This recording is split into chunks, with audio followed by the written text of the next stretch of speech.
नमस्कार मित्रों, मैं हूं आपका दोस्त Shubham Sisodia. Let's crack UPSC CSE Hindi पे आपका बहुत बहुत स्वागत है।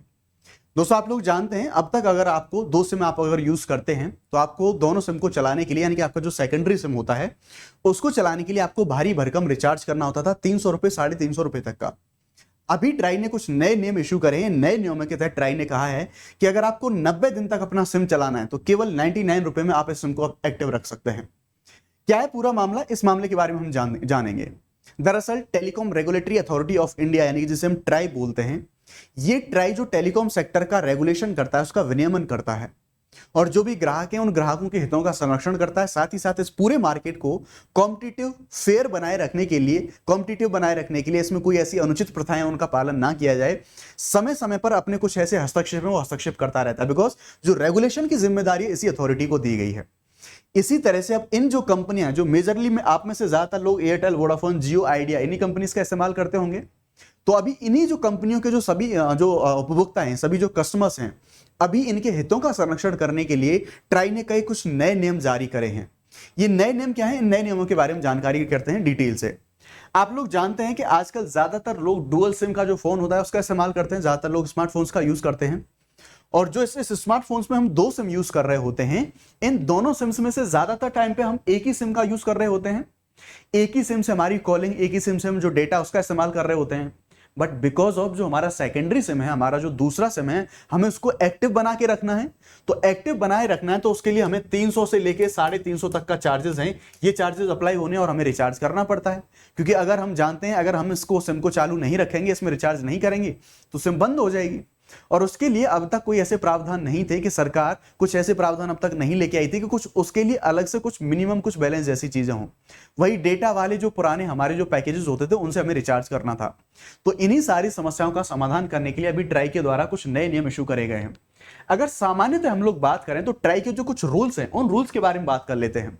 दरअसल telecom regulatory authority of India, इसका जो रूल बुक है, इसकी अगर उपभोक्ता पुस्तिका है, इसके अनुसार अगर हम बात करें तो अगर कोई भी व्यक्ति कोई सिम अगर इस्तेमाल नहीं करता तो अगर 90 दिन तक अगर आप उस सिम को रिचार्ज नहीं करते, अगर उसमें 90 दिन तक कोई 3 महीने या फिर 90 दिन तक कोई अधिक समय तक इसका यूज नहीं किया जाता तो उस सिम को इनएक्टिव मान लिया जाता है। आप जानते हैं आप जब इसमें रिचार्ज नहीं करते या फिर इसका कोई यूज नहीं करते तो पहले तो जो कस्टमर केयर है उससे आपको कुछ वार्निंग के कॉल्स आते हैं कि भाई आप या तो रिचार्ज कर लो, नहीं तो आपका जो सिम है सिम को बंद कर दिया जाएगा।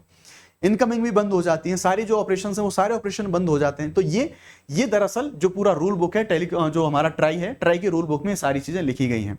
तो इन्हीं सारी चीजों से निजात दिलाने के लिए अब आप लोगों को 300 350 के महंगे रिचार्ज नहीं करने पड़ेंगे। सिर्फ 99 रुपए का आप जो रिचार्ज करके 90 दिन तक अपने सिम को चला सकते हैं। कैसे, इसके बारे में डिटेल से बात करेंगे। उससे पहले आप सब लोगों के लिए, जो लोग यूपीएससी के लिए प्रिपेयर कर रहे हैं, उनके लिए खास जानकारी ये है कि हमारे द्वारा अनअकैडमी के द्वारा हमारे जो यूपीएससी सीएसई 2025 का जो हमारा सक्सेस प्रोग्राम है उसके लिए हमने क्रैश कोर्स लॉन्च करे हैं। इन क्रैश कोर्स में आपको जीएस सीसेट दोनों तैयारी होती है। उसके साथ अगर आप लोग यूपीएससी का प्रीलिम्स क्वालिफाई कर लेते हैं तो आपको फ्री ऑफ कॉस्ट प्रिपरेशन कराई जाएगी यूपीएससी के मेंस एग्जामिनेशन की। इसमें आपको ये जो बैचेस हैं 28 जनवरी से हमारे बैचेस शुरू हो रहे हैं। इसमें आपको मॉक टेस्ट और जो नोट्स हैं वो मिलेंगे, थ्योरी और current affair, live classes and doubt solving sessions मिलेंगे। से आप अवेल कर सकते हैं जस्ट इन 11999। ध्यान रखेंगे आपको शुभ 50 SHUBH शुभ के बाद 50 लगा देंगे आप, तो शुभ 50 दिस इज माय कोड। ये कोड आप यूज करके ज्यादातर जो डिस्काउंट है उसे आप अवेल कर सकते हैं। उसके साथ साथ हमारे जो 55% ऑफर्स हैं इनको आप ले सकते हैं अश्योर्ड सक्सेस प्रोग्राम के साथ में। इसमें आप 12 महीने के लिए 23,999 में और 18 महीने के लिए 25,999 में। अगर आप 18 महीने का लेते हैं तो आपको अश्योर्ड सक्सेस का प्लान मिलता है कि जैसे आप 26 में बाई चांस अगर आप सक्सेस नहीं हो पाए तो आपको 1 ईयर का एक्सटेंशन मिलेगा सभी कोर्सेज पर, कुछ इन कंडीशन के बेसिस पर। बाकी बैचेस के बारे में बात करेंगे तो 2026 के लिए हमारा आरंभ बैच 30 जनवरी से शुरू होगा। शिखर 2026 हमारा हिंदी का बैच है 18 जनवरी से। इग्नाइट 2026 हमारा 27 जनवरी से शुरू होने वाला है। शुभ 50 ये कोड लगा के आप जो मैक्सिमम डिस्काउंट है उसे आप अवेल कर सकते हैं। चलिए न्यूज के बारे में बात करते हैं दोस्त। न्यूज है हमारी, यदि कोई सिम, हम जानते हैं यदि कोई भी सिम हमारा 90 दिन तक एक्टिवेट नहीं रहता, यानी कि निष्क्रिय रहता है, लेकिन उसमें अभी भी प्रीपेड बैलेंस है, यानी कि उसमें कुछ बैलेंस है, थोड़ा बहुत उसमें बैलेंस पड़ा हुआ है, लेकिन वो एक्टिव नहीं है, तो उसके एक्टिवेशन को अतिरिक्त 30 दिनों तक बढ़ाने के लिए 20 रुपए काट लिए जाएंगे। ऐसा ट्राई ने नए नियमों में अपने में बोला है। साथ ही साथ यदि बैलेंस इनसफिशिएंट है, यानी कि बैलेंस है ही नहीं उस सिम में, तो फिर सिम को निष्क्रिय कर दिया जाएगा, यानी कि सिम को इनएक्टिव कर दिया जाएगा। इससे जो यूजर्स हैं उनको ना तो वो कॉल कर पाएंगे, ना इंटरनेट का जो एक्सेस है वो इंटरनेट का एक्सेस भी नहीं ले पाएंगे। साथ ही साथ निष्क्रिय होने के बाद ये जो सिम से जुड़ा हुआ नंबर है, इस नंबर को रिसाइकल किया जाएगा, यानी किसी और के लिए इश्यू कर दिया जाएगा। इस नंबर को रिसाइकल कर दिया जाएगा और किसी नए यूजर के लिए इस नंबर को उपलब्ध करा दिया जाएगा। लेकिन अगर कुछ प्रीपेड बैलेंस है तो कुछ जो नाम मात्र की राशि और ये राशि है सिर्फ 20 रुपए काटे जाएंगे। अगले 30 दिनों तक आपका जो वैलिडिटी है इसको बढ़ा दिया जाएगा। नए नियमों में अभी ट्राई ने यही कहा है। यदि 90 दिनों तक सिम का प्रयोग नहीं किया तो सिम जो है ये जो सिम है सिम बंद नहीं होगा। आपको ध्यान रखना होगा कि ये जो सिम है ये सिम बंद नहीं होगा, लेकिन जो एक्टिवेशन है इसके लिए 15 दिनों की आपको छूट दे दी जाएगी। ऐसा नहीं कि 90 दिन तक आपने यूज नहीं किया तो बंद हो जाएगा। आप 15 दिन के अंदर जाके रिस्टोर पे जाके या फिर कस्टमर केयर से बात करके अपने सिम को एक्टिवेट करा सकते हैं।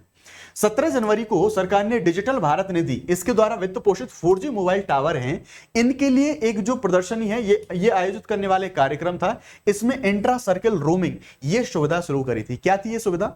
तो अब आपको जानेंगे कि जो 4G नेटवर्क है, जैसे पहले अलग अलग कंपनियों के अलग अलग टावर होते थे, अब 4G जो नेटवर्क है एक ही टावर से सभी के जो नेटवर्क हैं वो जो सर्विसेज हैं वो चल सकती हैं।